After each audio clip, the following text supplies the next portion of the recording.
सेबी के जो फैसले हैं इसी पर कर लेते हैं बात, क्योंकि इस पूरे आईपीओ सीजन में भी ये एक बात है जो हमने करी है और एक्सक्लूसिव खबर भी हम लेकर आए थे कि इस एंकर लॉक इन पर बदलाव की बात कर ही रहा है, सोच विचार हो रहा है सेबी ने, और फाइनली ये आते हुए दिखाए। अब आप एक साथ पूरी हिस्सेदारी नहीं बेच सकते, एक महीने का लॉक इन सिर्फ आधी हिस्सेदारी बेच पाएंगे और बाकी आधी के लिए 90 दिनों का लॉक इन है।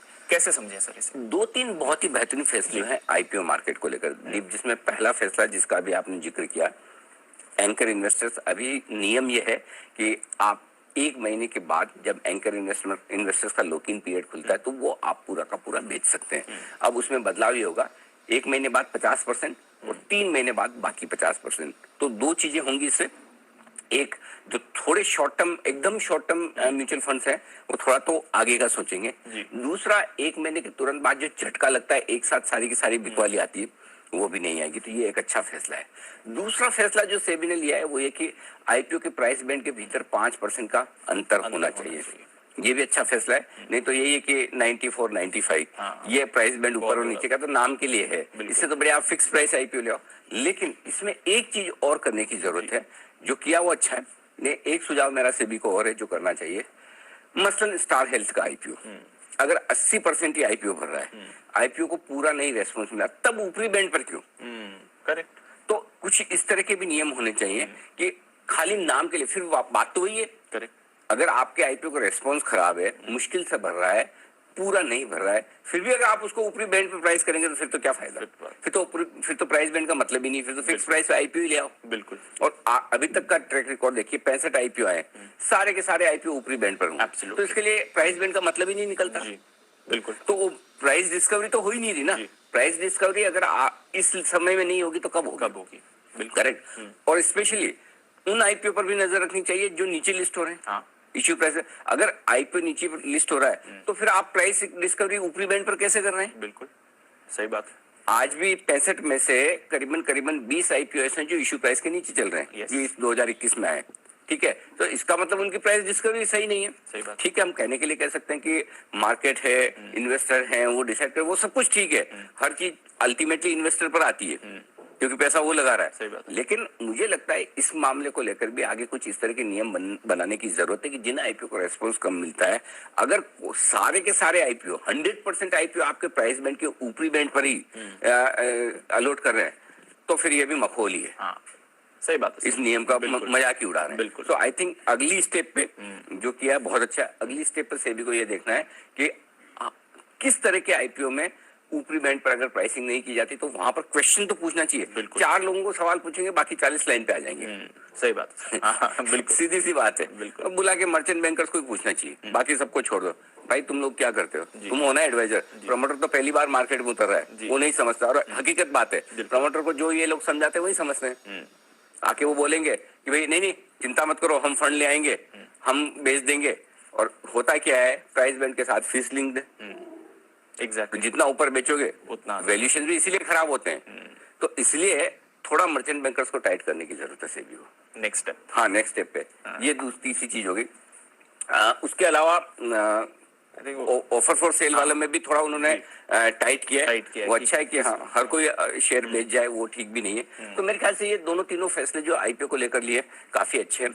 और आई एम श्योर जिस तरह से सेबी चेयरमैन साहब काम कर रहे हैं, अब इस डायरेक्शन में वो कुछ न कुछ कर ही लेंगे। बिल्कुल होगा ही होगा। बिल्कुल उनकी नजर है। और एक्चुअली एक चीज और बताना चाहता हूँ दीप, इतने सारे फैसले एक साथ सेबी की बोर्ड बैठक में कम होते हैं और डायनेमिक है, प्रोएक्टिव है।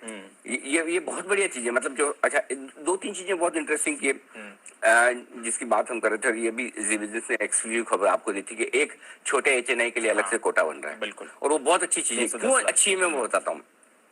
एक रिटेल है 2 लाख रुपए तक की एप्लीकेशन, ठीक है, जिसको किसी को कुछ मिलता नहीं। करेक्ट। दूसरा एचएनआई है। एचएनआई में एक एचएनआई वो है जो किसी एनबीएफसी के पास जाता है, 1 करोड़ का मार्जिन दिया, 50 करोड़ की फंडिंग ले ली और अप्लाई कर लिया।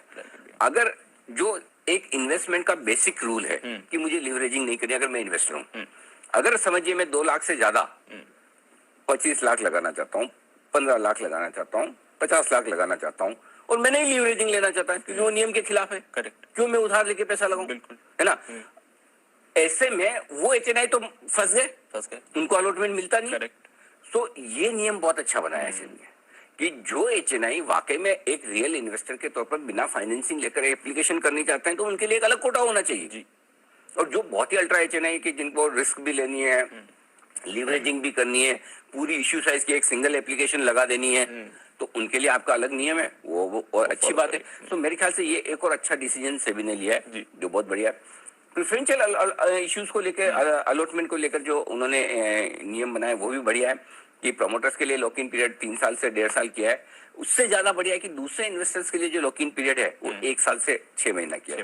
क्योंकि होता क्या, प्रेफरेंशियल अलॉटमेंट है ना, आप जो लेते हैं वो सेबी के नियमों के साथ मार्केट प्राइस पर लेते हैं।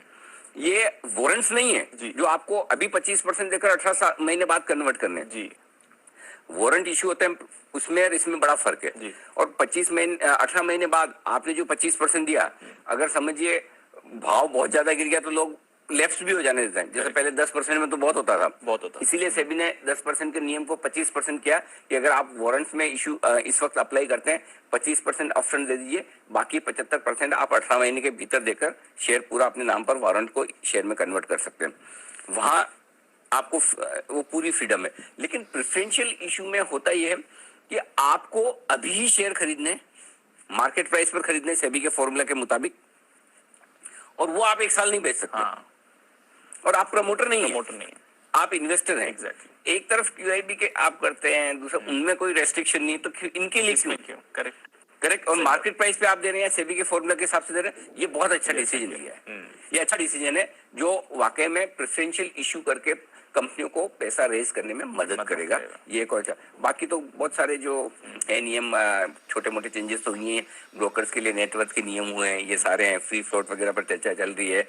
रिटेल के लिए एल्गो ट्रेडिंग पर अभी भी डिसीजन फाइनली आना बाकी, उस पर काम चल ही रहा है। क्रिप्टो को लेकर जो सेबी का रुख, वैसे ब्रॉडली सबको पता ही है, सरकार सेबी RBI का जो रुख है उसी के मुताबिक उन्होंने बात की कि नए कोई NFO क्रिप्टो पर नहीं आएंगे।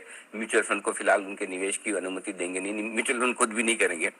म्यूचुअल फंड के माइंडसेट है ही नहीं, वो बिल्कुल अलग तरह की चीज है और म्यूचुअल फंड का इन्वेस्टमेंट करने का तरीका और फिलोसफी बहुत ही अलग है। हाँ, ये जरूर हो सकता था कि कोई क्रिप्टो को लेकर ही फंड्स आने शुरू हो जाए, लेकिन वो भी सेबी ने साफ किया कि फिलहाल ऐसा कोई इरादा है नहीं। And I am sure SEBI भी सरकार के उस बिल का इंतजार करेगी जो इस सत्र में पास नहीं हो पाया, कामकाज हुआ नहीं ज्यादा, तो शायद उसका इंतजार करेगी। एक बार सरकार की तरफ से क्रिप्टो पर बिल आ जाए तो उसके बाद पता चले कि भाई आगे किस तरह की गाइडलाइंस उन्हें बनानी है।